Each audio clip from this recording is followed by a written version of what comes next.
I'm Grainne, compulsive eater. I weigh and measure 3 meals a day from the Gray Sheet. I turn them over to my sponsor or another qualified Gray Sheet sponsor. I don't eat no matter what, and I eat what I've committed no matter what, and my abstinence is the most important thing in my life. And my abstinence date is September 16th, 1994. And this is one of my favorite meetings, so I'm delighted to be here and see everybody.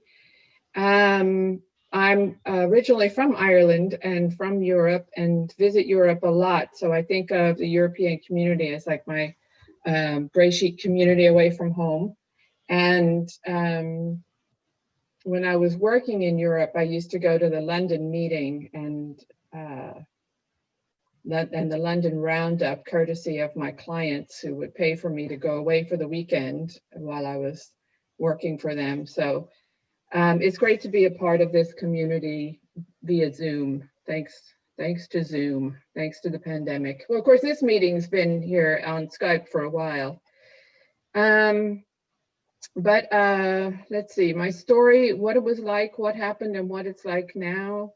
I really want to focus on what it's like now. I've been thinking a lot, and one of my sponsees and I talk about this a lot, about what is it that actually makes the difference between when I can't stay abstinent and when I can stay abstinent. And some of you know that I wrote down a list of things that I expect from people whom I sponsor if they relapse, after they've relapsed and they come back to me and they want to try again.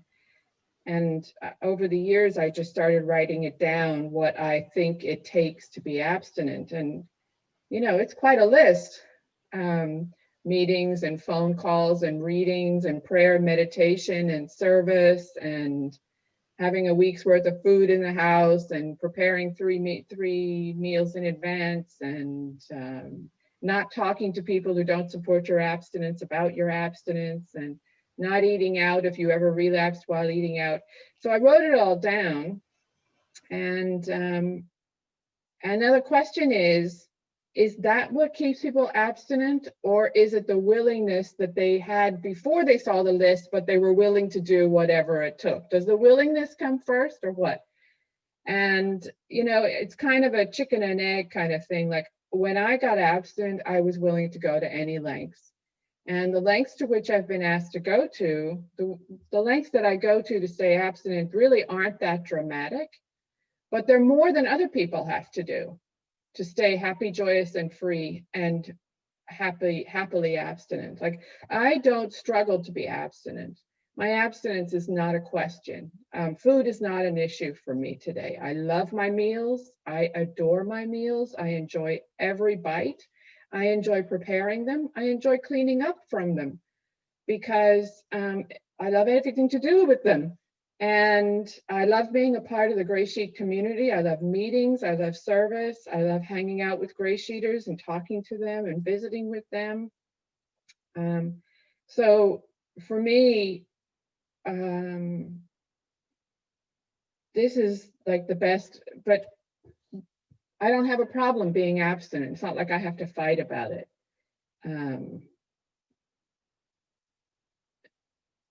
But there are people who, so I go to meetings, I do service, I talk to a lot of GreySheeters, I read a lot of Gray Sheet literature or AA literature. I pray, I meditate, I'm constantly working on my spiritual condition. But you know, there are GreySheeters out there who go to like a meeting a month and they don't do any service and they don't talk to any GreySheeters and they're abstinent for decades, happily abstinent. Like they just go on about their lives, weighing and measuring their meals. But if you didn't know that they were a GreySheeter, you wouldn't, like the people in their lives don't even know that they're GreySheeters. That would not be the case for me. Like my family knows I'm a GreySheeter. When I spend time with my family, I take time to go to meetings. I'm on the phone with GreySheeters all the time. I have service work that needs to be done.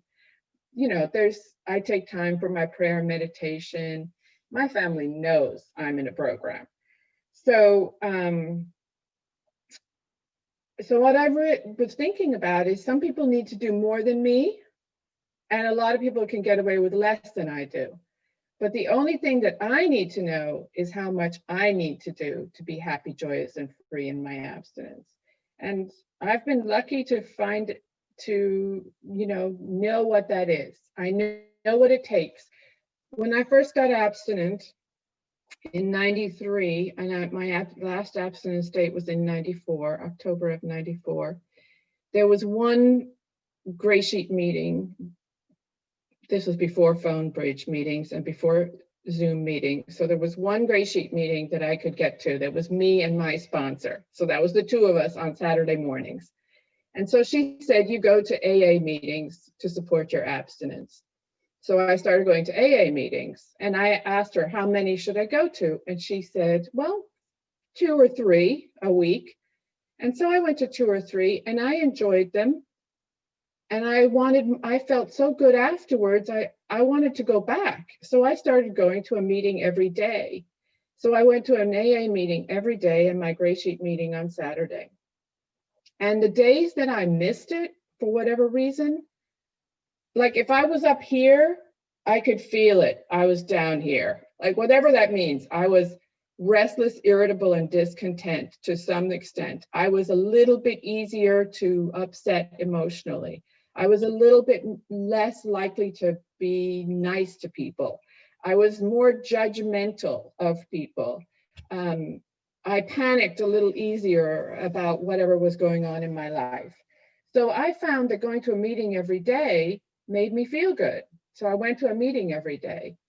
So I've found what it takes for me to feel good, and I feel good.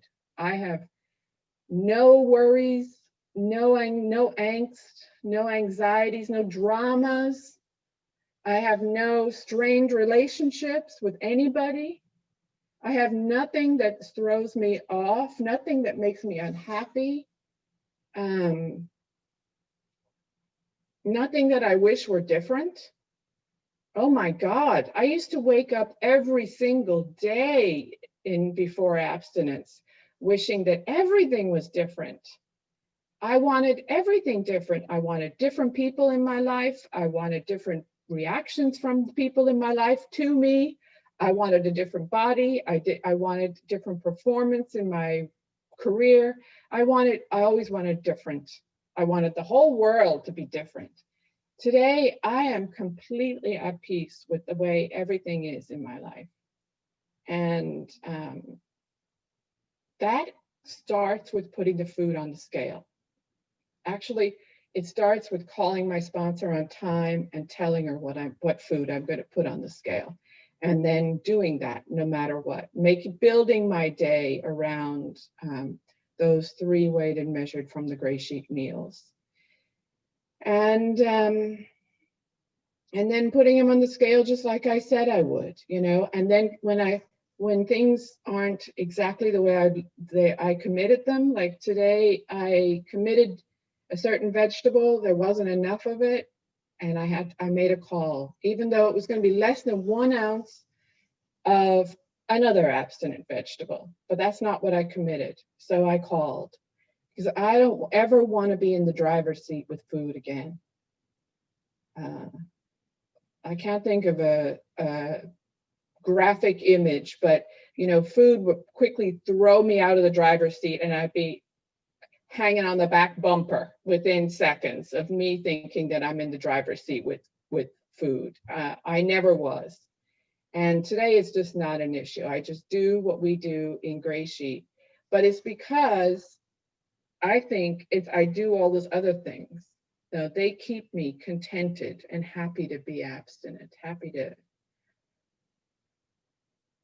I'm not saying this as clearly as I would like to. I wish I were able to paint a picture of what it feels like. Sometimes I've described it as, with every action that I take to support my abstinence, I push that first bite further and further and further away. And it starts with a meeting, and then a phone call, and then reading, and then prayer, and then meditation, and then service. And pretty sure soon the thought about eating compulsively falls off the edge of the earth. It's just so far away from me. but I've got to keep doing those things. But lucky for me, I love doing those things. So I'm in the best of all possible worlds. I really am. Grainne, you have 5 minutes. Thanks, Mary.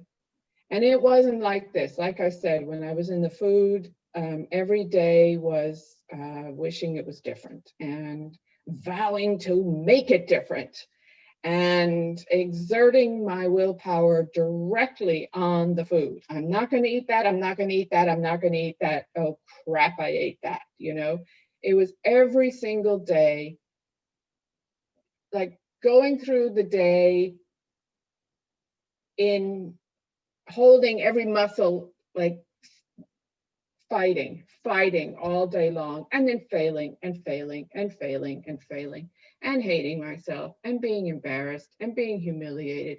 There's nothing can embarrass me these days. You know, I used to think when I made mistakes before that now if I made a mistake and you saw it and I had to admit it, then the whole edifice was going to come crashing down because it was all an illusion. You know, I was dancing as fast as I can to make you think that I'm smart and funny and friendly and really good at what I do and really cool. And if you saw me make a mistake and I admitted it, boom, the whole image was gone. Like that was it. It threatened everything. So I was the most defensive, deceptive person around. I could never admit that I'd made a mistake or that I'd done something wrong. Never. Because it was like the whole thing was going to crumble. Everything. I would have to admit that I wasn't what I wanted to be. Today, I love admitting mistakes. I love it. I love being able to say, I left that out. I totally forgot that. I said I was going to do that and I didn't. I double booked this afternoon. I really screwed up that report. I left out a whole section. You know, I am just thrilled to admit it and fix it.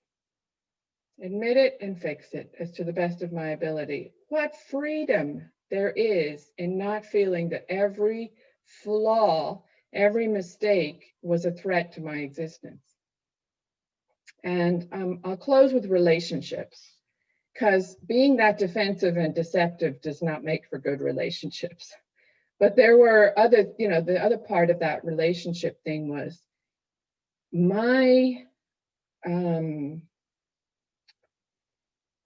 I always say that I treated people like objects. You weren't real human beings. You were just means for me to get, you were means to an end for me. And it could be as blatant as you have more money than me, so we'll go to nicer restaurants if I hang out with you. Or it could be being with, you're cool, so if I'm around you, I'll be cool too. Or it could be,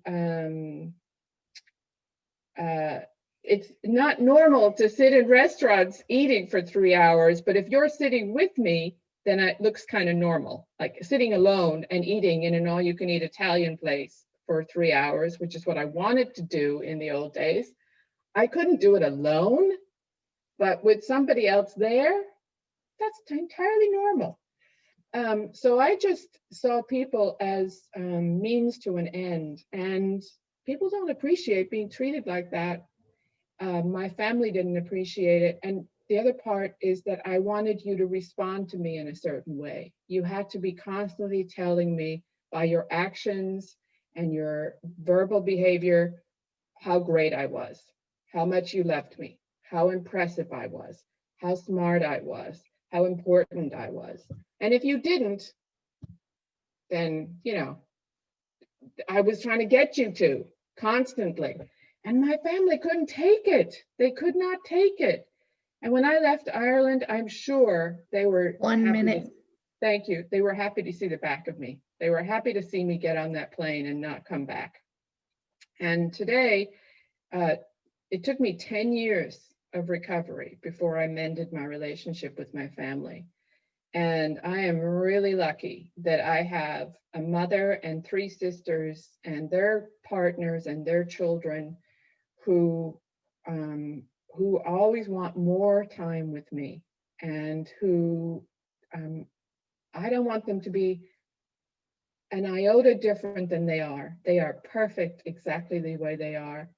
And I can just be in their presence and know how lucky I am to be in their presence, to have time with my sisters and my mother. My mother's 80, so I'm becoming aware that time is not infinite. And I am so grateful that abstinence has brought me back, thanks, Mary, to have a relationship with my mother before it's too late. Thanks.